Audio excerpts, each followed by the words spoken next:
Et l'état d'avancement des travaux du 4e pont d'Abidjan, l'ouvrage n'a toujours pas été livré. Quelles sont les raisons du ralentissement des travaux? Éléments de réponse dans ce reportage de Nadja Eja, Tanguy Conan et Kim Werik. À Tekoubé, Boribana, quartier traversé par le 4e pont d'Abidjan. Sur la lagune, les pieux de l'ouvrage sont fièrement dressés et attendent de recevoir les tabliers. Au total, sur les 23 appuis que va comporter ce pont, les fondations de 20 ont déjà été réalisées. Le 21e est en cours sur ce site. L'ensemble du projet a un avancement de 37% et le pont, lui, il a un avancement de 45%. Du point où nous sommes à 100 mètres de la fin du pont. Pourtant, si ce chantier semble bien avancé, il sera livré 12 mois au-delà des prévisions initiales, en raison de la pandémie de coronavirus, mais aussi de l'emprise des populations.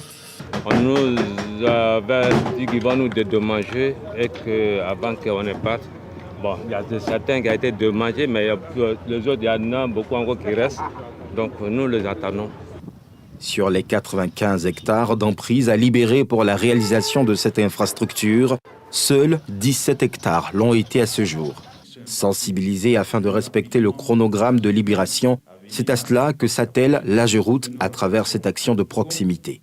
Dans le principe que nous avons arrêté avec les personnes impactées, ces personnes-là ne partiront que lorsqu'elles seront payées. Toutes les personnes qui ont signé les procès-verbaux de négociation, puis les certificats de compensation seront indemnisées. L'opération de libération d'emprise à venir, prévue pour le 19 mai prochain, concerne 1000 familles déjà indemnisées à hauteur de 2000 milliards de francs CFA. Outre la perception de dédommagement en numéraire, les PAP, populations affectées par le projet, ont l'option d'être relogées par le projet. Régulièrement, ils reçoivent la visite de l'ONG en charge de leur accompagnement dans ce processus. Matene Bamba est de cette catégorie. Dans l'attente de la nouvelle maison, elle vit dans cet appartement aux frais du projet. On était maman, la famille, ils ont dit que si on s'en va, la maison qu'on va avoir, quand on n'a pas accepté, ils vont faire la maison, qu'on va faire, avant que les vacances soient finies, que le jour que ça finit, ils vont nous donner les clés, ils vont nous appeler, on va l'habiter là-bas. Ils ont dit, on est Songo, ouais, à Nyama, ils ont dit les deux coins. Sur ce projet, nous avons pour mission d'assister toutes ces personnes pour que ces personnes soient payées.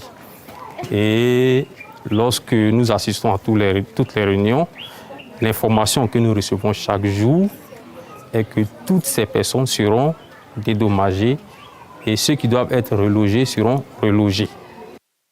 Depuis le début des libérations d'emprise, 7500 familles ont déjà pu bénéficier d'une indemnisation pour un montant global de 15 milliards de francs CFA. Pour les impactés encore dans l'attente, l'AGEROUTE rassure et invite à suivre la procédure telle que recommandée. Pour se faire payer, lors de l'identification, ils avaient reçu des coupons. Donc pour se faire payer déjà, il faut venir avec votre coupon d'identification. Il faut venir avec une pièce d'identité qui est valable pour se faire payer. Donc quand vous venez avec ces éléments et que votre nom est déjà sur la liste, l'agent comptable va procéder à votre paiement. Il y a des zones dans lesquelles on a déjà payé certaines PAP, mais pour lesquelles on n'a pas encore procédé à la libération d'emprise. On fait la libération d'emprise pour vraiment libérer les zones où l'entreprise a besoin et qui sont vraiment sur son chemin critique. Dans l'ensemble, le montant total d'indemnisation à payer aux populations affectées par ce projet de transport urbain d'Abidjan s'élève à 27 milliards de francs CFA.